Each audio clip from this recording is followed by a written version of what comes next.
बिस्मिल्लाहिर्रहमानिर्रहीम। उम्मीद है आप सब खैरियत से होंगे।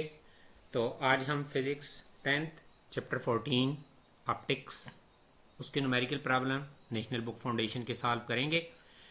तो सबसे पहले अगर हमारे चैनल पे नए हैं तो चैनल सब्सक्राइब कर लें और साथ बेल आइकन को प्रेस करें ताकि आपको हर नए आने वाली वीडियो मिल सके। फर्स्ट न्यूमेरिकल में देखें कि हमारे पास कहता है calculate the angle of refraction at the boundary of two media if the incident angle is 37 degree. अब इसमें देखो कि हमारे पास जो ये हमारे पास है एक ग्लास स्लैब है। इसके ऊपर वाली साइड पे हम सपोज करते हैं कि हमारे पास एयर है, गिवन नहीं है, यहाँ पे एयर होनी चाहिए। अब एयर का जो रिफ्रैक्टिव इंडेक्स होता है वो हमारे पास 1 होता है। नीचे वाली साइड पे गिलास है तो गिलास का जो रिफ्रैक्टिव इंडेक्स है वो 1.25 होता है। ये डाटा मिसिंग है। अच्छा, अब जो हमारे पास यहाँ पे थीटा आई जो है इंसिडेंट एंगल है उसकी वैल्यू आपको गिवन है 37 डिग्री। और फिर दूसरी साइड पे हमारे पास यहाँ पे थीटा आर है और ये हमने फाइंड करना है। तो देखो हम डाटा लिख लेते हैं कि हमारे पास N1 जो है ये हमारे पास 1 है। उसके बाद ही अगर हम थीटा आई देखते हैं, इसको हम थीटा 1 भी कह सकते हैं, थीटा आई भी कह सकते हैं। तो ये हमारे पास 37 डिग्री है। उसके बाद देखो कि हमारे पास N2 की जो वैल्यू है ये हमारे पास 1.5 है। और जो हमारे पास थीटा 2 है इसको हम थीटा आर भी कहते हैं। तो ये हमारे पास फाइंड करना है। अब देखो हमारे पास जो स्नेल्स लॉ है, फार्मूला हमारे पास है N1 sine theta 1 is equal to N2 sine theta 2। अब अगर आप इसमें देखें तो थीटा 1 को हमने थीटा आई कहा हुआ है तो हम लिख सकते हैं N1 sine theta i is equal to N2 और थीटा 2 को हमने थीटा आर कहा हुआ है तो ये थीटा आर हो जाएगा। अब हमने थीटा आर फाइंड करना है तो ऐसे करते हैं कि हम जो है ना N2 को इधर शिफ्ट कर लेते हैं। तो देखो ये हमारे पास हो जाएगा sine theta r is equal to N1 sine theta i divided by N2 हो जाएगा। अच्छा, अब इसमें हम वैल्यू पुट करते हैं। तो देखो वैल्यू जब पुट करेंगे तो हमारे पास पहले साइडेबल के चेंज कर लेते हैं, इसको लेफ्ट पे ले जाते हैं, उसको राइट पे ले जाते हैं।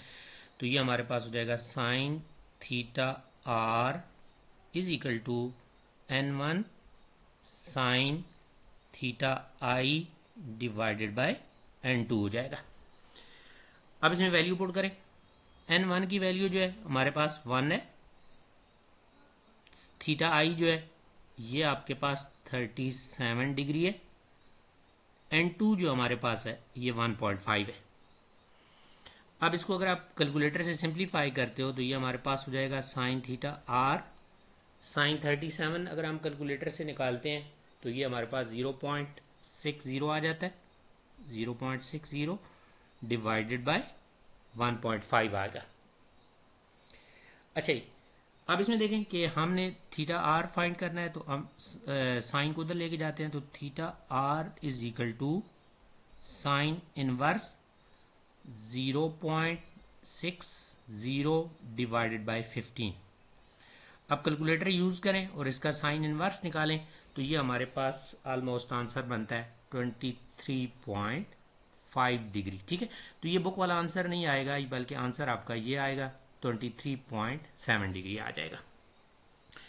उसके बाद ही नेक्स्ट क्वेश्चन है calculate the speed of the light in a medium if the refractive index N की वैल्यू हमें गिवन है 1.7 है।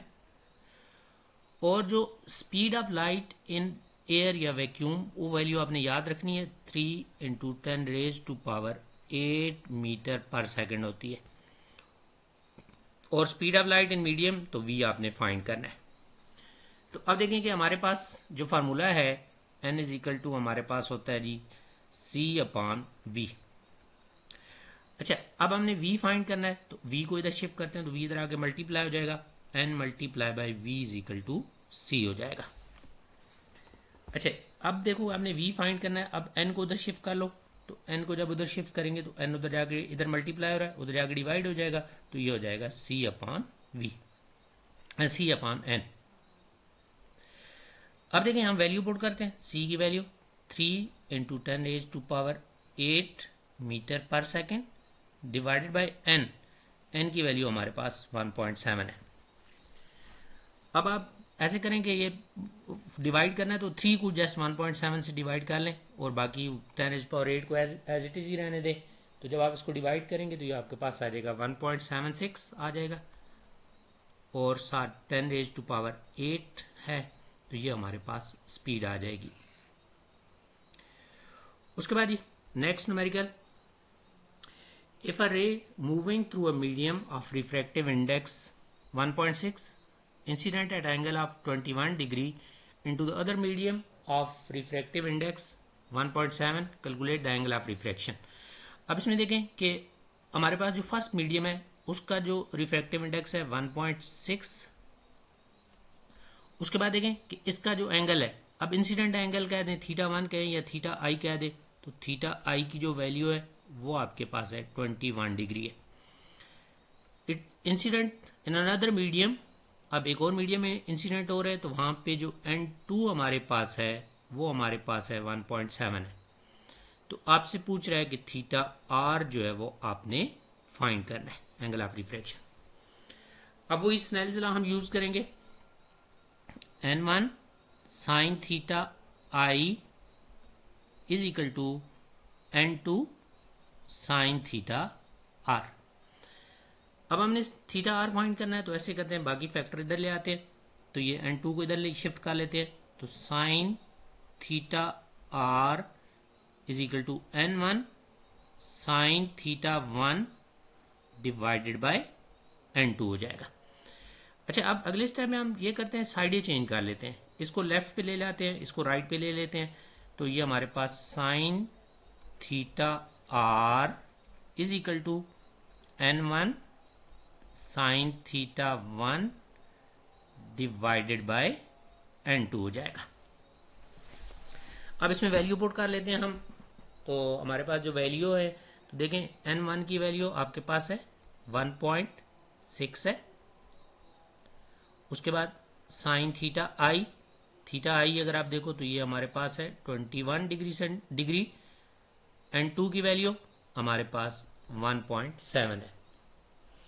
अच्छा, अब अगर आप इसका ये एंगल निकाल लेते हैं तो ये हमारे पास 1.6 और sin 21 अगर कैलकुलेटर से आप निकालोगे तो ये 0.358 डिवाइडेड बाय 1.7।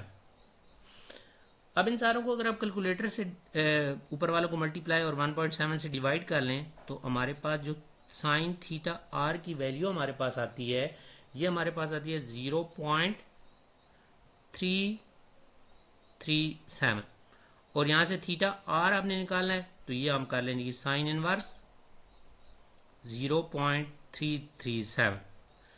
अब कैलकुलेटर यूज करें और कैलकुलेटर यूज करके अगर आप इसका साइन इनवर्स निकालेंगे तो ये आंसर आपके पास जो आएगा 19.69 या वही 19.7 भी कह सकते हैं आप, तो ये आपके पास θr आ जाएगा। उसके बाद ही नेक्स्ट जो न्यूमेरिकल है, access the value of critical angle. अब आपने if the light travel in a medium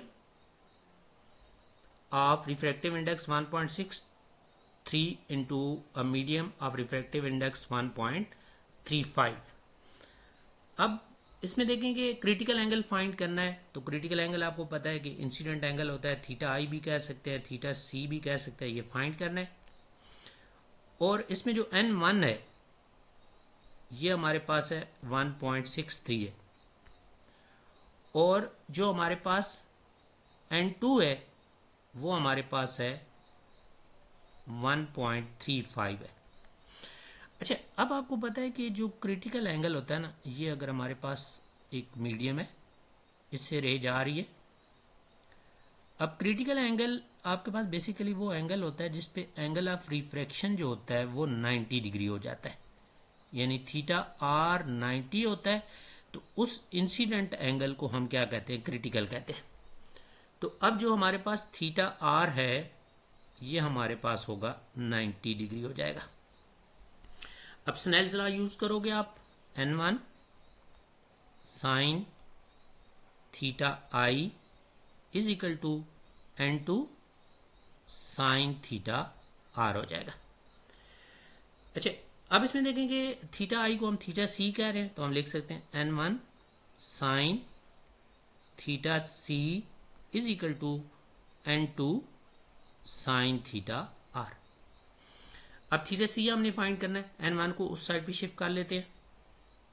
तो n1 को जब उधर शिफ्ट करोगे तो देखो हमारे पास आ जाएगा sine theta c is equal to n2 sine theta r divided by n1। अब वैल्यू पुट कर लेते हैं, तो n2 की वैल्यू हमारे पास है 1.35। उसके बाद देखो साइन थीटा आर, अब थीटा आर जो है वो हमारे पास 90 डिग्री है, और n1 की जो वैल्यू हमारे पास है वो हमारे पास है 1.63 है। अच्छा, अब देखेंगे अगर आप इसको सिंप्लीफाई करेंगे तो देखो 1.35 और साइन 90 जो होता है ये तो हमारे पास 1 की इक्वल होता है, डिवाइडेड बाय 1.63। अब इसको अगर आप कैलकुलेटर से डिवाइड करोगे तो देखो sine theta c is equal to हो जाएगा 1.35 डिवाइडेड बाय आप करेंगे 1.63 करेंगे, कैलकुलेटर से डिवाइड जब करेंगे तो ये आंसर जो हमारे पास आता है 0.828। अब साइन को उधर ले जाए तो theta c is equal to हो जाएगा साइन इनवर्स 0.828। अब कैलकुलेटर को यूज करके इसका साइन इनवर्स निकालो, तो साइन इनवर्स जब आप निकालेंगे तो आपके पास जो आंसर बनेगा वो आपके पास आएगा 55.9 डिग्री हमारे पास आंसर बनेगा। उसके बाद जी लास्ट न्यूमेरिकल देखते हैं। Measure the distance and the height of the image of an object with the height and the distance of measure the distance and height of image. अब आपने डिस्टेंस ऑफ इमेज देखना है, D I distance of image, और height of image H I जो होता है ये हमारे पास हाइट होती है इमेज की, ये हमने फाइंड करनी है with height and the distance. अब जो पहले वाला है ये 3 हाइट है और जो 5 है ये आपके पास है हमारे पास डिस्टेंस है।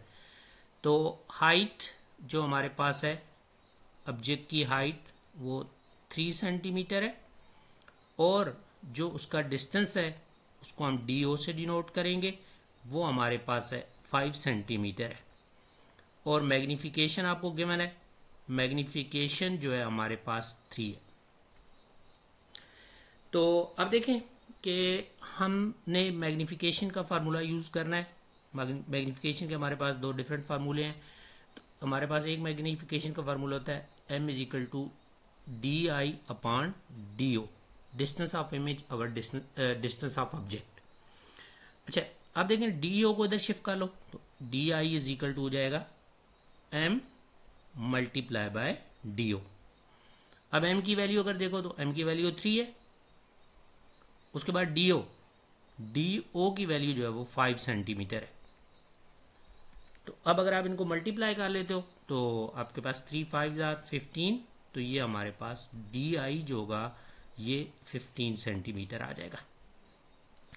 उसके बाद देखें कि अब मैग्निफिकेशन का दूसरा हमारे पास फार्मूला होता है m is equal to h i upon h o. अब एच आई फाइंड करना है तो एच ओ को इधर शिफ्ट कर लेते हैं, तो h o multiply by m. अब वैल्यू पुट करें। अब हाइट ऑफ जो ऑब्जेक्ट है वो हमारे पास है जी, हाइट ऑफ ऑब्जेक्ट जो है वो 3 है, तो 3 हमारे पास, और जो मैग्निफिकेशन है वो भी हमारे पास 3 है।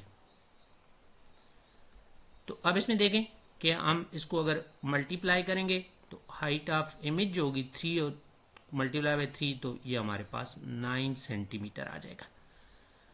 तो ये हमारे थे चैप्टर नंबर 14 के न्यूमेरिकल से। अगर आपको कोई कन्फ्यूजन हो तो आप मुझे कमेंट्स कर सकते हैं, पूछ सकते हैं, मैं एक्सप्लेन कर दूंगा। ओके जी, अल्लाह हाफिज़।